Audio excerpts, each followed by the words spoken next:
Alyssa confided in a mental health professional that she had been subjected to severe mistreatment at a young age. The resulting trauma led to Alyssa being diagnosed with post-traumatic stress disorder, and the doctor stated she developed an abhorrence for violence. She'd been the result of teenage pregnancy, as her mother, Michelle, was only 15 years old when she was born. Though her grandparents were excited to have grandchildren, Alyssa's parents, Michelle and Caesar, weren't prepared for parenthood. It wasn't long before Alyssa was joined by 3 younger siblings, twin brothers, and a sister named Emma. The children grew up in a turbulent household.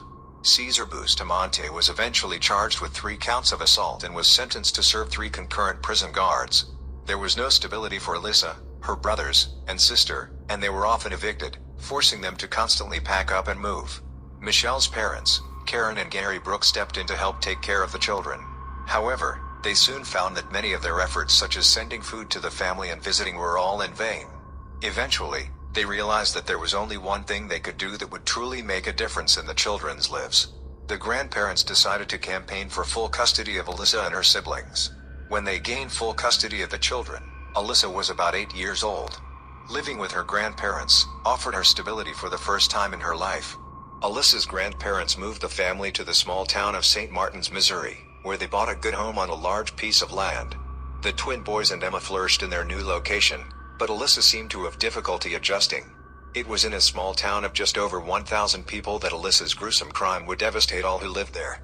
It was Wednesday, October 21, 2009, and Alyssa's younger sister, Emma Bustamante, now 6 years old, knocked on the Oltens' front door. She wanted 9-year-old Elizabeth Olten to come out and play. The Bustamantes and Oltens only lived 4 houses down from each other, and the 2 young girls would often play at each other's houses. But on this particular day, Elizabeth would never make it home. Before Emma showed up at Elizabeth's house, she'd been excitedly practicing her lines at the dining room table for an upcoming musical, Noteworthy. Patty gave her daughter easy instructions to be home by 6 p.m., as the sun was about to set in late October. And Patty trusted that Elizabeth would come home since the 4th grader was terrified of the dark. Emma and Elizabeth played board games and hopscotch in the Bustamante driveway.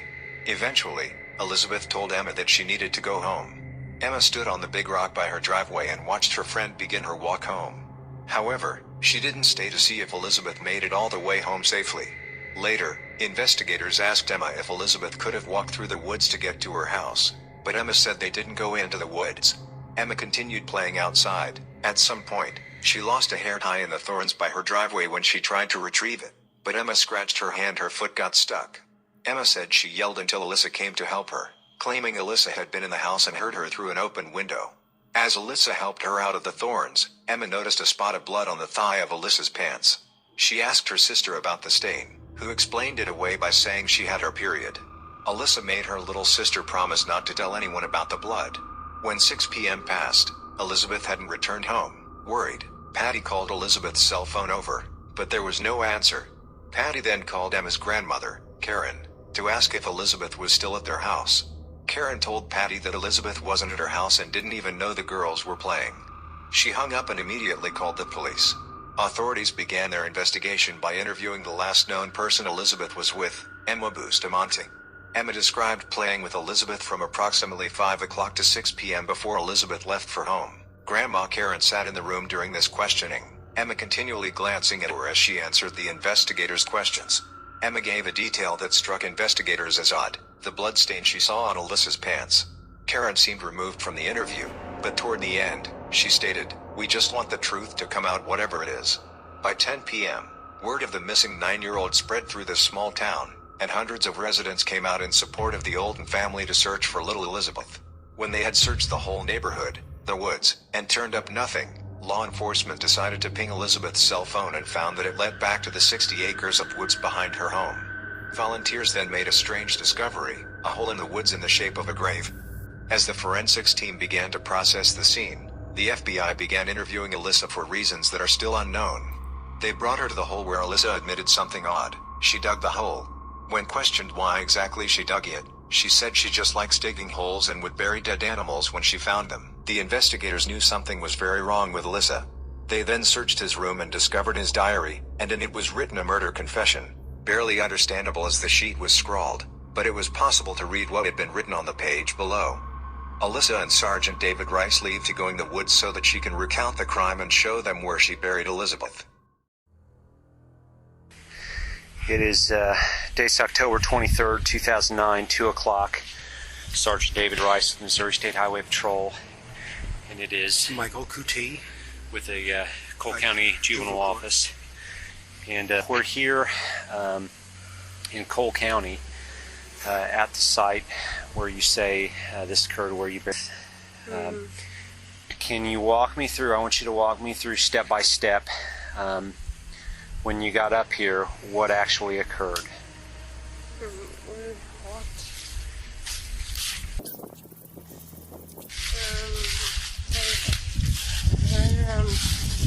Here, where everything just happened. And then I dragged her to the hole area. Okay. What happened here? I strangled her. Okay. And then cut her throat and stabbed her. Okay. When you strangled her, was she facing you? Yeah. Okay. So she was facing you, looking towards you. Mm-hmm. You strangled her. One hand? Two hands? Okay. And what happened? Did she stand up, fall to the ground? What happened? She'd fallen to the ground. Okay. Was she moving at that point? No. Okay. So she was lying on the ground. Mm-hmm. Was she face down on her back? She was on her back. Okay. And where was, you said earlier you had a knife. Where was your knife at that point? I put it back in my pocket. Or like, not pocket, but like, it held. Which pocket was it in? Front? It was like back, in my waist. Below waistband. in your waist? Yeah. Like, Okay. right there. Okay. And that was the knife that you told me about with the black handle that you told me earlier? Okay. And what did you do with the knife? I put it in the sink. No. When you were here, once you said she was on the ground not moving, you said, after that point, what did you do? I cut her throat and then stabbed her. You cut her throat and stabbed her. Where did you stab her? In her chest area. In her chest area? Yeah. In the front or in the back? Front. The front. Okay. How many times? Twice, I believe. Twice. Okay. And then what happened after that? Dragged her into the hole. Dragged her into this hole over here? And buried it. Okay. And when did you dig that hole? Friday. Okay. How did you cover her up? Did you have a shovel or No, something here? I just used my hands. Used your hands? Okay. And this is the hole over here? She's in her. How deep is that hole? It's not very deep. Okay. All right. Okay, and I think we've talked about everything else back at the office. I just wanted to go over. Is there anything else? This all happened right about here? Are you pretty sure of that? Yeah. Okay. Did you leave anything out here that you can think of? I think she dropped a piece of gum somewhere. You did? She did. She dropped a piece of gum? Where do you think that was at? I'm not sure. It's probably under something you smell, but... What happened to her phone? I'm pretty sure it was in her pocket the entire time. In her pocket? Yes. So do you think her phone is in her pocket in that hole? Yes. Okay. Did you ever hear it go off? No. Okay. Okay, I'm going to go ahead and shut the tape off then. Alyssa was charged with first-degree murder. Yet, even though she had confessed and even led law enforcement to the very site where she killed and buried Elizabeth, she entered a not guilty plea. She was certified as an adult on November 18, 2009, due to the adult nature of her crime. The Cole County Circuit Judge assigned to the trial ruled that her crime was vicious and that the Missouri State juvenile facilities were unequipped to deal with someone who could commit such a crime. For over a year, Alyssa stuck to her plea of not guilty. The day before her trial, January 9, 2012, she withdrew her not guilty plea and agreed to plead guilty to the lesser charge of second-degree murder. Since she took the plea deal that had been presented to her, She waived her right to a jury trial, but as a condition of the deal, she needed to get up in front of the courtroom and tell the events of that fateful day. The courtroom was filled with both her family and Elizabeth's family, along with most of St. Martin's community. Alyssa told the court what she had done. Speaking in a clear, emotionless voice, she had strangled Elizabeth with her hands and used the kitchen knife for the rest of the attack. Nearly everyone in the courtroom already knew the details of the murder since it was well publicized in the media. However, this was the first time hearing it straight from the murderer herself. The defense said that Alyssa was diagnosed with major depression, anxiety disorder, post-traumatic stress disorder from her difficult upbringing, borderline personality disorder, and showed early signs of bipolar disorder. And more importantly, all of these diagnoses were the reasons behind her killing of Elizabeth Olten. Case documents reveal a police interview with a mental health professional who had worked with Alyssa for 2 years. They shared that during an annual assessment of Alyssa, only 1 month before the interview and Elizabeth's disappearance, the mental health professional had become concerned that her depression was spiraling and her delinquent behavior was increasing. Alyssa called this mental health professional soon after Elizabeth went missing. During the call, Alyssa said she was distressed about the police being in her house and searching for clues about what happened to Elizabeth. One of the most interesting pieces from the case document is that the mental health professional initially said they had no concern about Alyssa being involved in the little girl's disappearance because, in their experience, Alyssa never expressed a desire to harm anyone else but herself. Another doctor even agreed with this same belief. Alyssa's defense tried to prove she didn't know that murdering someone was wrong. In contrast to this, the mental health professional was asked during the police interview about whether or not Alyssa understood the difference between right and wrong, to which they replied, absolutely. Her defense also pointed out that Alyssa's dose of Prozac was increased only a short time before she killed Elizabeth.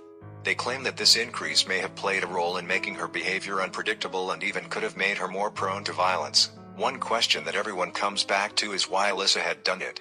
Her grandfather said that the night Alyssa killed Elizabeth, she seemed to be in an unusually good mood. Her mood, along with her journal entry, shows that Alyssa was likely a thrill killer. Thrill killers receive a rush of euphoric adrenaline from the act of killing their victims, which would explain why Alyssa was so happy after the gruesome murder. On February 8, 2012, Alyssa addressed the court and apologized, saying, "I am extremely sorry for everything. I know words can never be enough to describe how I feel about all of this. If I could give my life to get her back, I would. I'm sorry." Alyssa was sentenced to life in prison, but this story doesn't end there. Due to the publicized nature of the crime and the lead up to the trial, Alyssa became something of an underground celebrity. There's an online fan club and Facebook groups in support of Alyssa, some displaying artwork of her and even profiles using her picture pretending to be her. Alyssa would have been eligible for parole for the first time in 2044, but since Senate Bill 26 passed, someone convicted as a minor can ask for parole after 15 years. This means there is a chance Alyssa could be up for parole as early as 2027.